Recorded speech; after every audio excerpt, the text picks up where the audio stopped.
Please, don't hang up. The voice was barely audible. Rain hammered against metal somewhere in the background. Water splashed. A car alarm wailed in the distance. Then came a sound so small most people would have missed it. 3 soft taps, metal against metal. Tap, tap, tap. The woman on the line was crying. She could not explain where she was. Could not read a street sign. Could not even tell the dispatcher which direction she had been driving before the floodwaters carried her vehicle off the road. The call lasted 43 seconds. Then the line died. No GPS, no location. No signal. And 3 strange taps. 20 seconds later, a quiet man sitting in the back corner of the room looked up from his desk and said something nobody expected. I think she's under the old freight bridge. Every head turned toward him. Because the man who had just spoken was not supposed to be making those calls. And because 14 years earlier, an entire auditorium had laughed when he said he wanted this job. 14 years earlier, Birmingham, Alabama. The smell of floor polish lingered in the high school auditorium. Teachers stood near the walls. Parents occupied the back rows. Students filled nearly every seat. The annual Career Day assembly had become a tradition. Local professionals visited. Students shared ambitions. People applauded. Then they moved on with their lives. Most speeches were forgotten before lunch. 17-year-old Isaiah Coleman sat quietly near the middle of the room. His blue hoodie looked older than it should have. The zipper was broken. One sleeve had been repaired by hand. A small black notebook rested on his knee. The cover had softened from years of use. Isaiah carried it everywhere. Most students assumed it contained homework. It didn't. The notebook was filled with sounds, not music. Sounds, train horns, church bells, traffic patterns, factory whistles, bridge vibrations. Things nobody else seemed to notice. Things he never stopped hearing. Near the stage, the guest speaker adjusted the microphone.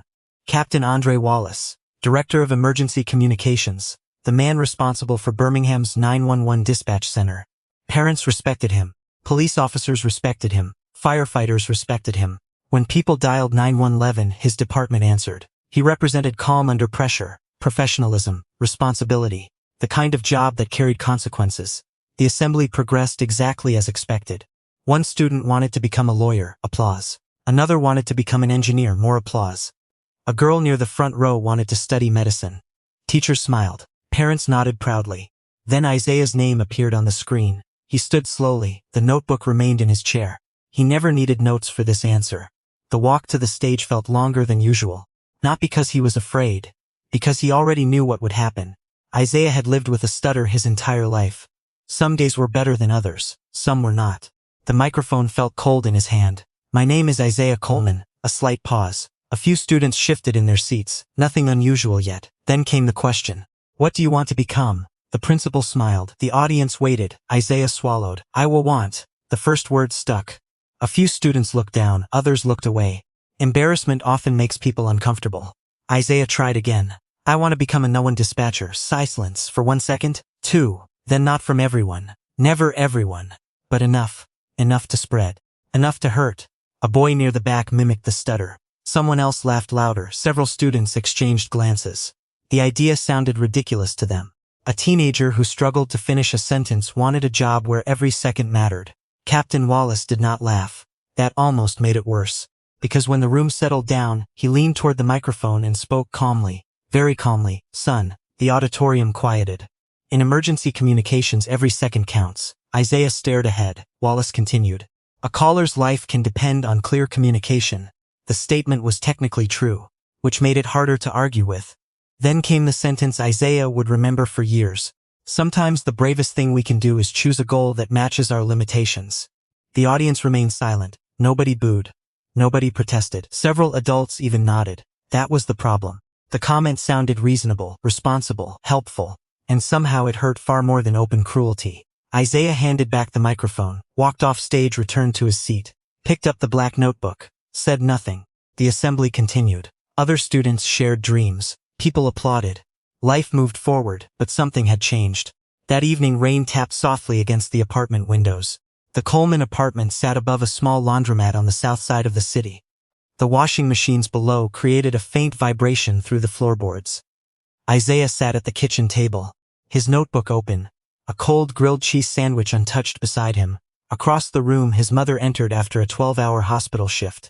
Marlene Coleman looked exhausted. Her scrubs were wrinkled, her shoulders slumped slightly. Yet the first thing she noticed was the untouched sandwich. Bad day. She didn't ask immediately. Didn't force conversation. Instead, she poured 2 glasses of milk, sat down, waited. Eventually, Isaiah told her what happened. The laughter, the comment, the embarrassment, everything. Marlene listened quietly, then reached into her work bag. She removed a small plastic case. Inside was an old audio cassette. Its label had nearly faded away. What is that? A recording. Of what? She smiled. One of the smartest people I've ever met. Isaiah frowned. The person on that tape couldn't speak clearly after a stroke. The room fell silent. Marlene placed the cassette on the table, but she saved lives for 23 years answering emergency calls. Isaiah looked down at it, confused, curious, interested. His mother stood, moved toward the bedroom, then stopped. Without turning around, she said something that would stay with him long after the laughter faded. Maybe stop worrying about how you sound. A pause. Start paying attention to what everyone else misses. The bedroom door closed softly. The apartment became quiet again, except for one thing. The cassette. Isaiah picked it up, turned it over. Read the faded name written across the label. Denise Whitaker. He had never heard the name before, but something about the tape felt important. Outside, a freight train passed somewhere beyond the city. Its horn echoed through the rain. Most people wouldn't have noticed. Isaiah did. And for reasons he couldn't explain, he suddenly found himself writing down the exact time in his notebook. 10:17 p.m. freight train, westbound, long horn, 3 short blasts. The same pattern repeated twice. Then he stopped. His pen froze above the page, 'cause another sound had appeared beneath the train. Very faint, almost hidden. 3 soft metallic taps. Tap, tap. Isaiah slowly looked back at the cassette in his hand. For the first time that day, he forgot entirely about the laughter, because a different question had taken its place. Who was Denise Whitaker, and why did his mother seem to believe that an old recording could change his life? The rain continued falling outside. The train disappeared into the darkness. And somewhere inside that forgotten cassette tape, a story had been waiting a very long time for someone to listen carefully enough to hear it. The cassette sat on Isaiah's desk for almost a week before he finally listened to it. Not because he wasn't curious, because he was, painfully curious. But some things feel heavier when you've spent too much time imagining what might be inside them. Every night after school, he picked it up, turned it over, read the faded label, then set it back down again. Denise Whitaker. The name meant nothing to most people. Yet his mother had spoken it with unusual respect. That alone made it difficult to ignore. On the following Saturday, rain drifted through Birmingham in thin gray sheets. The city looked tired. Storefront windows reflected wet sidewalks. Traffic moved slowly. Clouds hung low over the freight yards west of downtown. Isaiah finally found an old cassette player at a thrift store. $5. The play button stuck occasionally. One speaker crackled. It was perfect. He carried it home beneath his hoodie and sat at the kitchen table. The apartment was quiet. His mother was working another double shift. The washing machines downstairs hummed through the floorboards. Isaiah inserted the tape, pressed play. Static filled the room, a soft click. Then a voice, older, confident, calm. "This is dispatcher Denise Whitaker. What's your emergency?" The recording continued. A frightened caller. A highway accident. An elderly man having trouble breathing. A lost child. One emergency after another. Isaiah listened for hours. Not because the calls were dramatic. Because Denise was different. She rarely interrupted people. Rarely rushed them. And somehow she always seemed to know what they needed before they said it. At one point, a panicked caller couldn't remember her address. Instead of demanding information, Denise asked, "Can you hear any traffic?" The woman paused, then described a bus, a train horn, a church bell. Within seconds, Denise narrowed the location. Isaiah sat forward. His notebook appeared almost automatically. For the next hour, he filled pages with observations, questions, patterns, techniques. The tape ended with a click, then silence. Except there wasn't silence. At the very end of the cassette sat one final recording, separate from the others. The audio quality was worse. The voice sounded younger, more emotional, more uncertain. The date attached to the file was nearly 20 years old. October 14, 2003, Denise answered. The caller sounded terrified. Wind roared through the line. Somewhere nearby, metal rattled violently. The connection faded in and out. The caller never provided an address, never gave a clear location. The conversation lasted less than a minute. Then the recording stopped, abruptly. No resolution, no ending, nothing. Isaiah replayed it. Then again. Then again. By the 4th time, he wasn't listening to the voices anymore. He was listening underneath them. The wind, the background noise, the environment.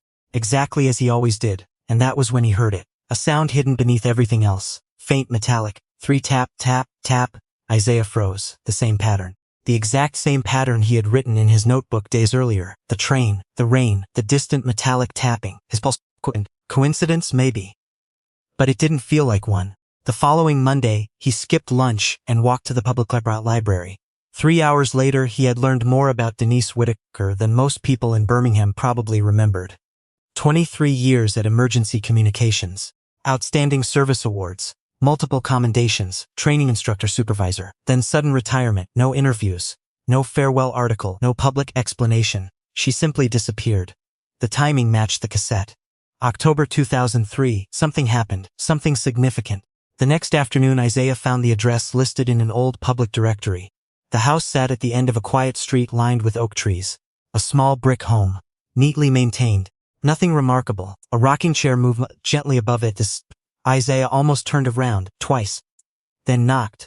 No answer. He waited. 30 seconds, a minute. Then the door opened. Denise Whitaker looked older than he expected. Mid-60s, silver hair, sharp eyes. The kind of eyes that noticed details. The kind of eyes that made excuses feel pointless. She looked at him, then at the cassette in his hands, and something changed. Not surprise, recognition, as though she already knew why he had come. You listened to it. Isaiah nodded. She stepped aside. Come in. The living room contained books, hundreds of them, emergency response manuals, maps, radio equipment, old notebooks, a photograph of dispatchers standing beside a wall of monitors. Denise appeared in the center, much younger, smiling. Smile disappeared when she noticed him looking. That was a long time ago. Isaiah sat carefully. The cassette rested on the coffee table. For several moments neither spoke. Then Denise broke the silence. What did you hear? Not why are you here? Not who gave you this only. What did you hear? Isaiah thought carefully. The way she asked the question mattered. He replayed the call in his mind. The wind, the rattling metal, the caller's breathing. Then the taps. Tap, tap. I heard something strange. Denise leaned forward. What? A repeating. The room became still. What kind of sound? Isaiah hesitated. Metal. Her expression tightened. For the first time real emotion appeared. Not fear. Not exactly. Something closer to unfinished grief. What else? The caller wasn't where the report says she was. Silence. Absolute silence. Outside, a dog barked somewhere down the street. A car passed slowly. Inside the house, Denise didn't move. Finally, she asked, why do you think that? Isaiah opened his notebook. Pages filled with observations. Time estimates. Environmental clues. Sound comparisons. He pointed to several entries. The wind direction doesn't match. Denise said nothing. The train horn arrives too late. Still nothing. The metal echo is wrong. Now she stared directly at him. Isaiah continued. If the report says the caller was north of the city, he swallowed. Then why do I hear a freight crossing that's only used on the western route? The room felt suddenly smaller. Denise slowly sat back. Her eyes drifted toward the window, then toward the photograph on the wall, finally toward the cassette. When she spoke again, her voice sounded different. Quieter, older. For nearly 20 years she'd carried something. And now it was moving. Just slightly. You know, she said softly, you're the first person who's ever noticed that. Isaiah looked up. Denise smiled sadly. For 20 years I thought I missed something. A long pause. I thought a person died because I wasn't good enough. The sentence settled heavily between them. Not dramatic. Just honest. The kind of honesty that takes years to reach. Then Denise stood, walked toward a hallway, disappeared briefly. When she returned, she carried a cardboard storage box. Dust covered the top. The edges were worn. She placed it on the coffee table. Inside were old case files, maps, notes, photographs. Years of unanswered questions, years of unfinished thoughts, years of guilt. Denise rested her hand on the box, then looked at Isaiah. If you're going to keep asking questions. Her eyes narrowed slightly. You'd better learn how to listen properly. The statement sounded almost like a challenge. Almost. Then she reached into the box and removed something wrapped carefully in cloth. She unfolded it. A headset, old worn. The ear cushions cracked with age. The microphone scratched. Thousands of emergency calls had passed through it. Thousands of lives, thousands of voices. Denise placed it in front of him. This saved more people than I'll ever know. Isaiah stared at it. Neither spoke. Then Denise smiled for the first time, a real smile. Small but real. Come back tomorrow. He looked up. Why? She folded the cloth carefully. Because for the first time in 20 years. Her gaze drifted toward the cassette. Toward the unfinished call. Toward the unanswered mystery. I think someone might finally be listening to the right things. Outside, a freight train sounded in the distance. Long horn, 3 short blasts. And somewhere beneath it all, hidden almost beyond hearing, Isaiah thought he detected the same 3 metallic taps once again. Tap, tap, tap. This time, he wasn't the only one who heard them. The first lesson Denise Whitaker taught Isaiah had nothing to do with emergency calls. It had nothing to do with technology. And it certainly had nothing to do with talking. For 3 straight mornings, she made him sit on her porch without saying a word. No notebooks, no headphones, no recordings. Just silence. Or what most people called silence. The first day lasted 15 minutes. Isaiah heard birds, traffic, wind, nothing unusual. The second day lasted 30 minutes. He noticed a loose gutter rattling 2 houses away. A dog that barked every time a garbage truck turned onto the next street. A lawn sprinkler with a damaged nozzle. The third day lasted an hour. By then, he could identify 3 different delivery trucks simply from the sound of their engines. When Denise finally spoke, she pointed toward the road. How many cars passed in the last minute? Isaiah answered, she nodded. Then pointed toward the trees. How many birds? Another answer, another nod. Then she asked the question that mattered. What sound did you miss? Isaiah frowned. For several seconds he replayed everything in his head, then he heard it, not outside. Inside a grandfather clock, slow, steady, tick, tick, tick. Denise smiled. The most important sound is usually the one your brain decided wasn't important. That became the foundation of everything. The lessons grew harder. Every afternoon after school, Isaiah visited Denise's house. Sometimes she played emergency recordings, sometimes police radio traffic, sometimes random environmental sounds, train cross, factories, construction sites, parking garages, storm drains. She would stop the recording without warning. What did you hear? At first Isaiah missed details.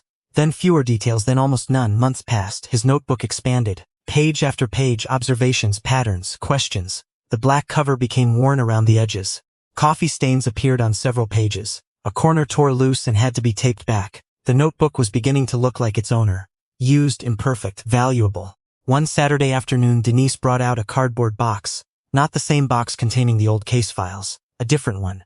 Inside sat dozens of emergency call recordings, each labeled with a date, a location, an outcome, successful rescue, successful rescue, successful rescue. Then one recording carried no outcome at all, just a red mark. Isaiah immediately recognized the date. October 14, 2003. The one finished call, the one from the cassette, the one that had ended Denise's career. He looked up. Denise's expression changed, softer, more guarded, like someone approaching a scar that never fully healed. Today, she said quietly, you can ask me about it. Isaiah didn't speak immediately. For months he had imagined the story, built theories, created possibilities. None felt right. What happened? Denise stared at the recording. Not the way people look at objects. The way people look at memories. The official report says I couldn't locate the caller. A pause. The official report says I made a mistake. The room felt suddenly smaller. Outside, rain tapped gently against the windows. The same kind of rain that seemed to appear whenever this case surfaced. Isaiah waited. Eventually Denise continued. The woman disappeared. 3 words. Simple. Heavy. The search teams never found her. The silence afterward lasted a long time. Long enough for Isaiah to hear the refrigerator cycle on. Long enough to hear distant thunder. Long enough to realize why Denise had retired. Not because of criticism. Not because of blame. Because some failures become part of your identity. Even when they aren't your fault. The next lesson came unexpectedly. Denise handed him a transcript. Several pages. The complete call. Find every mistake. Isaiah frowned. Yours? Mine. He spent nearly 2 hours studying it. Question after question, response after response. By sunsets, he finally looked up. I can't find one. Denise didn't smile. Good. The answer surprised him. Because she wasn't proud. She sounded relieved. Almost. Then she revealed something she had never told anyone outside the department. 3 weeks after the incident, she requested access to the original technical logs.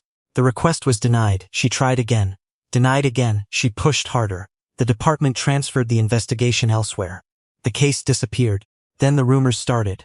Dispatcher error. Train failure. Human mistake. The easiest explanation won. It usually does. Isaiah sat motionless, because suddenly the story looked very different. For years he assumed Denise blamed herself. Now he realized something worse. She had spent 20 years wondering whether she blamed herself for the wrong reason. The following month brought another surprise. Captain Andre Wallace. Again. The man seemed to appear whenever Isaiah least expected him. It happened at a community safety event downtown. Several emergency agencies were participating. Police, firefighters, paramedics, 911 communications. Students were invited to attend. Isaiah almost skipped it. Then Denise insisted. Go. I don't think he likes me. She laughed. Most people don't like being reminded they might be wrong. The event filled an old civic center near downtown Birmingham. Children climbed through fire trucks. Parents collected brochures. Police officers demonstrated equipment. Near the center of the building stood the emergency communications exhibit. Captain Wallace led it, confident, professional, respected, exactly as always. Their eyes met briefly. Wallace recognized him immediately. The memory of career days still lingered between them. Neither mentioned it. Instead, Wallace pointed toward a training simulator. "You still interested in this line of work?" Isaiah nodded. The captain studied him. "Then try it." Several participants had already failed. The simulator recreated emergency calls, fast decisions, incomplete information, high pressure. Most students panicked, some froze, others guessed. Isaiah sat down, placed the headset on. The scenario began. A distressed caller, heavy breathing. No location, background noise. The room watched. Wallace crossed his arms. 3 minutes later the simulation ended. Silence, not because Isaiah spoke perfectly, he didn't. Several words caught briefly in his throat. But the simulation wasn't measuring speech, it measured outcomes.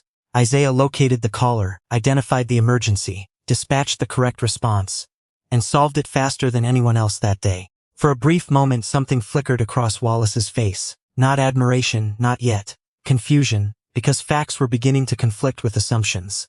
The captain said nothing. But after Isaiah left, Wallace quietly requested the simulator report. Twice. Meanwhile another mystery was growing, a detail Isaiah couldn't ignore. The 3 metallic taps, they appeared everywhere. The old cassette, the unfinished call. Certain train recordings, certain industrial recordings, always similar, never identical. And every time he thought he understood them, the answer slipped away again. Then one evening, almost by accident, he made a discovery. A tiny one, but important. He was listening to archived railroad maintenance recordings from 2003. Boring material, hours of it. Most people would have fallen asleep. Isaiah nearly did. Then he heard it. Tap, tap, tap. His eyes snapped to the exact pattern. He rewound, listened again. This time he heard something else. A voice, very faint, almost hidden beneath machinery. A worker giving a location code. Not a street name, not an address. A bridge identification number. Isaiah grabbed the notebook. His pulse accelerated. Because for the first time in months, the mystery had produced something tangible. Not a theory. Not an assumption. A lead. A real one. And when he compared the bridge number against old city maps, the result sent a chill through him. The structure sat nowhere near the location listed in Denise's official report. Not even close. He stared at the map for a very long time. Then looked toward the old headset resting on his desk. The worn one Denise had given him. The object suddenly felt heavier.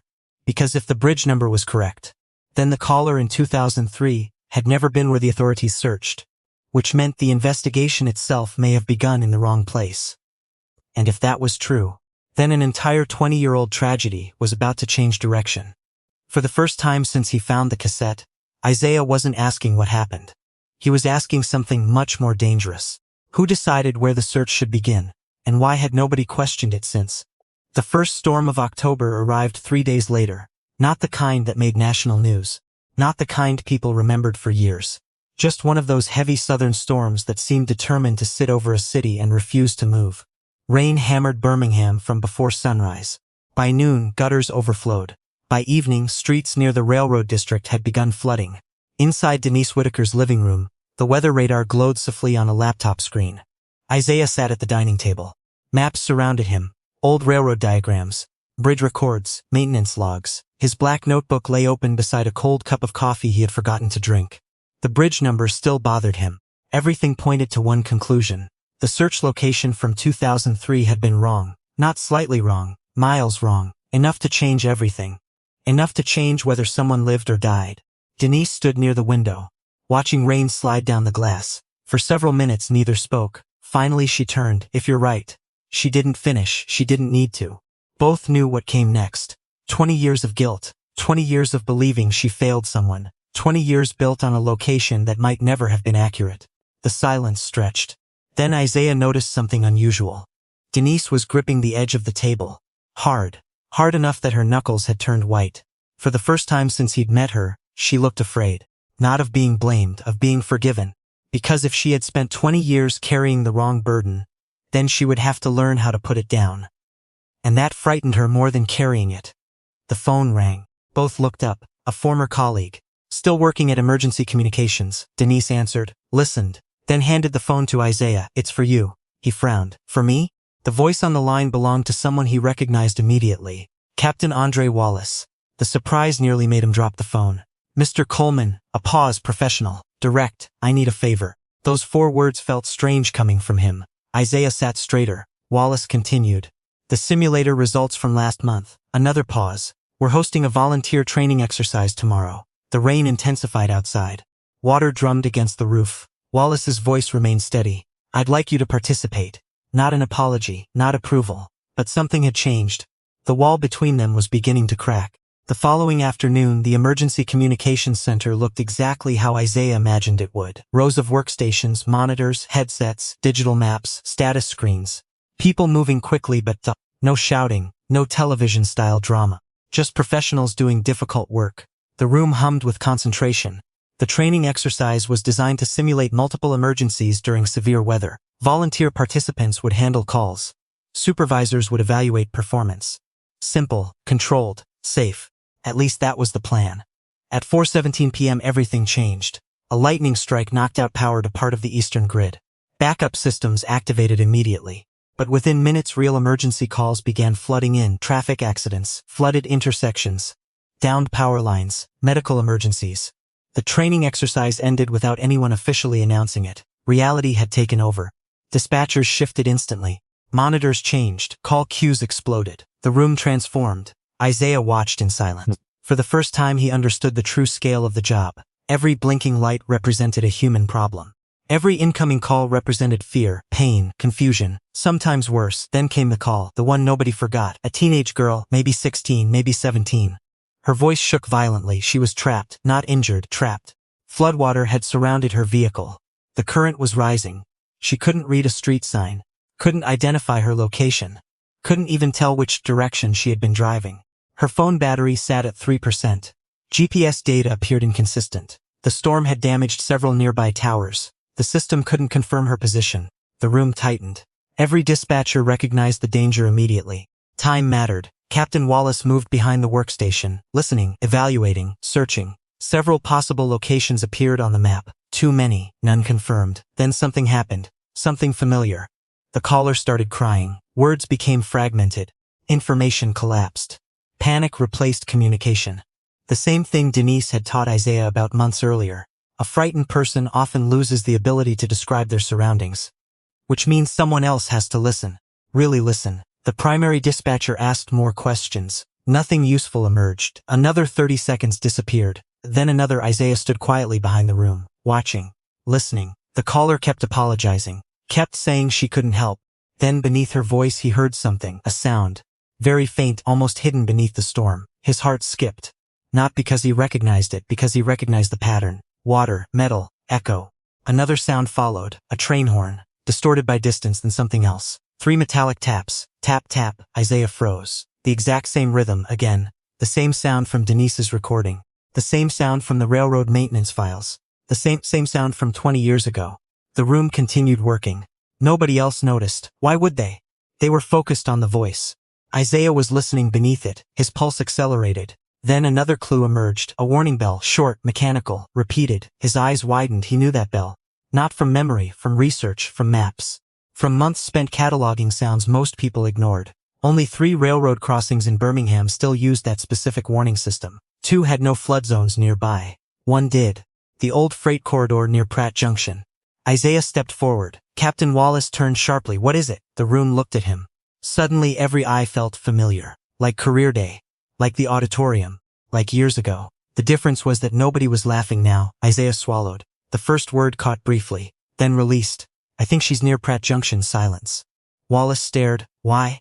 Isaiah pointed toward the audio monitor. The crossing bell, another point.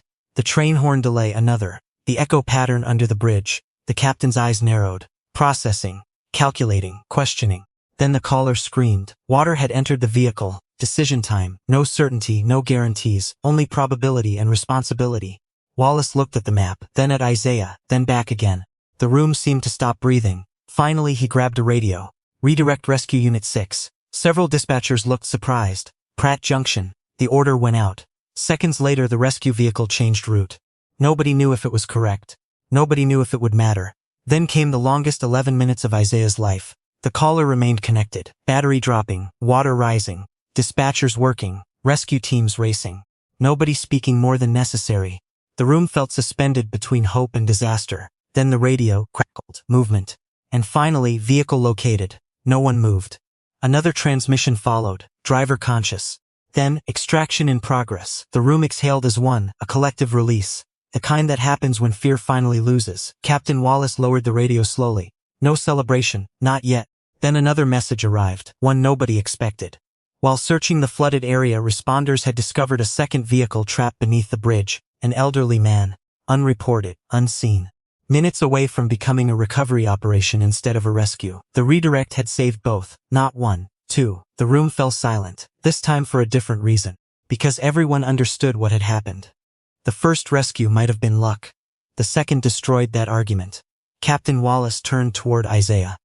For several seconds he simply looked at him. Not as a student, not as a volunteer, not as the boy from career day, as a professional, and that frightened him a little. Because if Isaiah was right today, then another possibility suddenly became much harder to ignore. What if he had also been right about 2003? Outside, rain continued falling. Inside, a 20-year-old mystery had just taken its largest step forward. And neither man fully realized it yet. Because the most important discovery from that day wasn't the rescue. It was the realization that a sound nobody else noticed could change the outcome of an entire emergency. Exactly the way it might have 20 years earlier.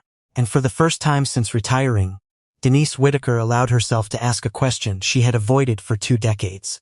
What if the wrong person had been blamed all along? The storm that saved Denise Whitaker's reputation began with a different storm entirely. 1 year later, most people in Birmingham had forgotten the details of the Pratt Junction rescue. News cycles moved on, weather changed, life resumed, but some things remained. The old headset still sat on Isaiah's desk. The black notebook had become thick enough that its spine no longer closed properly. And Denise's unanswered questions still lingered. What really happened in October of 2003? The answer arrived on an ordinary Tuesday. Not through a dramatic confession, not through a secret witness. Through paperwork, thousands of pages of it. Because real mysteries are often solved by patience rather than genius. Isaiah had learned that from Denise. Over months they submitted records requests, maintenance logs, radio archives, historical dispatch reports, railroad documents, infrastructure maps. The work was slow, boring even, the kind of work television never shows. Yet piece by piece a picture emerged, and when it finally did, nobody spoke for several minutes. The error had not begun in the dispatch center. It had begun inside an early location routing system installed in the early 2000s. The software was primitive compared to modern standards. Under specific weather conditions, cell tower handoffs occasionally assigned calls to the wrong sector. The problem had been documented, buried, then forgotten. Not because anyone wanted to hide it, because nobody connected it to Denise's case. Until now, Isaiah sat in silence reading the engineering report. His finger rested on a paragraph highlighted in yellow. A technical note, 3 sentences long. 3 sentences capable of changing 20 years of someone's life. The location used during the original search had likely been wrong from the beginning. Not by a few hundred yards, several miles. The room felt still. Denise stared through the window. Not reading, not studying, just staring. As though she was trying to locate a version of herself from 20 years ago. Finally she laughed. A strange sound, not happiness, not sadness, relief and grief arriving together. You know what's funny? Isaiah looked up. For 20 years. She shook her head. I remembered every word of that call. A pause. Every pause another. Every breath. Then she smiled weakly. But I never questioned the map. The sentence landed harder than anything else. Because it was true. People often question themselves long before they question systems. Several weeks later, the findings were formally reviewed. Not by a court. Not by a television show. By professionals, communication specialists, emergency response analysts. The conclusion was careful. Measured, objective. No dramatic headlines, no villains, no scandal. Simply this. There was insufficient evidence to conclude dispatcher error caused the failed rescue effort. The original location data was unreliable. The investigation had relied too heavily on faulty technology. For the first time in 2 decades, Denise Whitaker's record was officially amended. Not erased, not rewritten, corrected. When the letter arrived, she opened it at the kitchen table. The same table where Isaiah had spent hundreds of hours listening to recordings. The same table where she had taught him how to hear what others missed. She read the letter then again, then set it down. No celebration, no tears, She simply removed her glasses, closed her eye and sat quietly. After several minutes she spoke, almost to herself. I wish I'd known sooner. Isaiah nodded. He understood. Because some wounds don't disappear when the truth arrives. They simply stop getting worse. For a while life seemed peaceful. Then came the storm. The real storm. The one that would change everything. March, the following spring. Meteorologists began tracking a severe weather system moving across Alabama. Tornado warnings, flash flooding, power failures. The kind of conditions emergency centers prepare for months in advance. By then Isaiah had completed formal dispatcher training. Not because someone gave him a chance. Because he earned one. Every exam, every evaluation, every simulation one step at a time. Captain Wallace signed the final approval himself. He never mentioned career day, neither did Isaiah. Some things don't need discussing. The storm arrived after dark, violently. Trees' power grids failed. Roads flooded. Emergency calls surged immediately. Then doubled again. The communications center transformed into controlled chaos. Phones, radios, maps, alerts, voices, movement. Everything at once. Hours passed. No one looked at the clock, because nobody had time. Then shortly after midnight a call arrived. The moment Isaiah would remember for the rest of his life. The caller was male, young, breathing hard, terrified. The signal faded in and out. Heavy rain overwhelmed the microphone. Water slammed against metal. The caller could not identify his location. Could not read road signs. Could not see anything beyond the windshield. The vehicle had left the roadway. Floodwaters were rising. Fast, the call was routed to Isaiah. He introduced himself. The young man answered. Then Isaiah heard the name, Jordan Wallace. For a moment everything slowed. Captain Wallace's son. The room didn't know yet, only Isaiah. Across the center Wallace continued coordinating operations, unaware. The call deteriorated rapidly. GPS data failed. Mapping systems produced conflicting results. Jordan was panicking. The vehicle was shifting. Water continued rising. Isaiah focused on the only thing that mattered. The voice, the environment, the sounds. Everything Denise had taught him. Everything written in the black notebook. Everything hidden inside thousands of hours of listening. Jordan tried describing the road. It didn't help. He tried describing nearby buildings. No luck. Then Isaiah heard it, a low metallic vibration. Not a bridge, not a guardrail, something else. He listened harder. Rain, wind, water, then another sound. A railroad crossing warning. Distorted. And beneath it, 3 metallic taps. Tap tap. The same sound again. His pulse accelerated. Not because of fear, recognition. The pattern connected instantly. Old freight infrastructure. Specific bridge designs. A maintenance feature used on only a handful of crossings. His eyes moved across the map, then stopped. One location, one possibility. One place the flood models suggested could trap a vehicle exactly as described. Isaiah made the call. Rescue units redirected. Captain Wallace questioned it immediately. Not aggressively, professionally. The evidence looked thin. The situation desperate. The responsibility enormous. For several seconds the room balanced between 2 possibilities. Then Wallace looked at Isaiah, really looked. The way people do when trust becomes a decision. And he nodded. Send them. The rescue teams moved. The waiting began. 5 minutes. 8, 10. Jordan's phone battery dropped to 1%. The line disconnected. No one spoke. Then the radio crackled. A rescue team. Excited, breathing hard, vehicle located, driver alive. The room exhaled. But the next transmission changed everything. A second vehicle had been discovered 50 yards downstream, unreported, hidden by floodwater. A mother and her 8-year-old son trapped inside. Rescuers reached them minutes before the current swept the vehicle deeper into the drainage channel. 3 lives, not 1. 3. Silence filled the center, not celebration.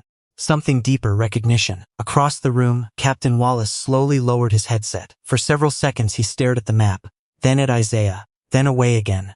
Because some moments are too large for immediate words. The shift ended near sunrise. Exhausted dispatchers drifted home. Coffee cups remained abandoned on desks. Rain weakened. The city slowly emerged from darkness. Isaiah gathered his things, the black notebook, the old headset, a worn jacket, ordinary objects. Then he noticed someone waiting near the exit, Captain Wallace. The older man stood quietly, hands in his pockets, eyes tired. He looked very different from the confident speaker standing on a stage 14 years earlier. For a while neither spoke. Finally Wallace broke the silence. I've replayed that day in the auditorium more times than you'd think. Isaiah remained quiet. Wallace looked toward the parking lot. When I met you, I thought I was protecting standards. A pause. I thought I was being realistic. Another. The older man laughed softly. Not because anything was funny. Because sometimes embarrassment arrives late. I confused a limitation with a difference. The morning air felt cool, fresh after the storm. Wallace extended his hand, not as a superior, not as a captain, simply as a man admitting he had been wrong. Isaiah shook it. No speech followed, no dramatic reconciliation, just understanding, which mattered more. That evening Isaiah visited Denise. She sat on the porch listening to distant train traffic. The amended letter rested beside her. The old burden finally lighter. Isaiah handed her the headset. She smiled, then shook her head. No, he frowned. You keep it. The freight train sounded again somewhere across the city. Long horn, 3 short blasts, the familiar rhythm, the same sound that had followed them through the entire story. Denise looked toward the horizon, then toward Isaiah. You know what saved those people? He started to answer. She raised a hand. It wasn't your hearing. The wind moved gently through the trees. It wasn't the notebook. Another pause. It wasn't even the training. Isaiah waited. Denise smiled. It was the fact that when everyone else needed certainty, her eyes drifted toward the distant tracks. You were willing to keep listening. Hours later, Isaiah returned home. His mother had fallen asleep on the couch after another hospital shift. A blanket covered her legs. The television glowed silently in the corner. An unfinished cup of tea sat on the table. Normal life, ordinary life, the kind of life worth protecting. Isaiah placed the black notebook beside the old headset, then opened to the final page. For a long moment he stared at the blank paper, then wrote one sentence. Not about storms, not about rescues, not about being underestimated. Just one sentence. Sometimes the people who save lives are not the ones who speak the loudest. They're the ones who refuse to stop listening. He closed the notebook. Outside, another train crossed the city. This time, he didn't write down the sound. He simply listened and let it pass. Disclaimer. This story is a work of realistic fiction inspired by emergency dispatch professionals, communication challenges, and the real-world importance of active listening. The characters and events are fictional, but the lessons about dignity, mentorship, humility, professional competence, and overcoming assumptions reflect experiences many people face every day. My personal view is simple. People are often judged by what others notice first. The deeper truth usually lives in what others fail to notice at all. Sometimes the difference between being overlooked and being respected is simply having the patience to keep listening long enough for the truth to reveal itself.